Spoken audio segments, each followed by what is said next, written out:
Hello বন্ধুরা, কেমন আছো? নিশ্চয়ই খুব ভালো আছে। আর আমি তোমাদের সাথে ছোট্ট একটা ভিডিও শেয়ার করতে আসলাম। আর এখন বাজে 2:43।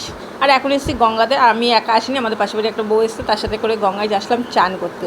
কারণ আমি 2 দিন হসপিটালে গেছিলাম। তা হসপিটালে গেছিলাম যখন আমাকে গঙ্গায় চান করতে হবে, কেননা বাড়িতে যখন কালী ঠাকুর আছে, কারণ আমার পূজা আছে, অমাবস্যা আছে কালকে। গতকালকে আমার অমাবস্যার পুজো করতে হবে, তার জন্য গঙ্গার চান তো করতে হবে, তাই না? তাই দেখলাম না গঙ্গার চানটা করে আসি, কারণ আমি আগের দিন যেতে চেয়েছিলাম, সেদিন বৃষ্টি ছিল বলে আসিনি। আজকেও দেখলাম মেঘলা মেঘলা, তা দুই ভরসা করে আসলাম না যে গঙ্গাটা চানটা করে কমপ্লিট করেই আসি। তা যাই হোক, চলে এসেছি গঙ্গাতে।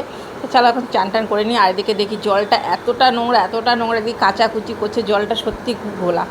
আর কি করবো, তা ভাবলাম এই সাইডে চান করবো না, ওই সাইডে দেখবো, ওই সাইডে জলটা একটু তো ভালো লাগছে। আর গঙ্গা জল যতই নোংরা হোক ঘোলা হোক, গঙ্গা জলের পবিত্র। যাই চলো চান করে নিই এবার। আর দেখো চান করে উঠে চলেও আসলাম আমি। কেননা দেখতে পাচ্ছ এইভাবেই বাড়িতে আসবো, টোটোতে উঠে পড়েছি। আর টোটোওয়ালা আমাদের কিন্তু আগেই একটা কাপ করে চা খাইয়ে দিয়েছে।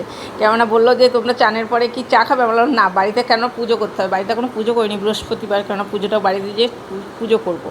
তা আগেই চাটা খাইয়ে দিল, চাটা খেয়ে চান করতে গেছিলাম।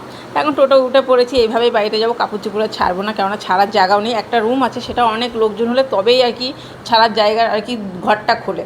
আর কী করবো, এভাবেই বাড়ি যাচ্ছি। এখন যেতে যেতে গা তো অর্ধেক শুকিয়ে গেছে। যাই হোক, এবার বাড়ি যাই। আর কী করবো। টা টাটা, বাই বাই, সবাই ভালো থেকো, সুস্থ থেকো।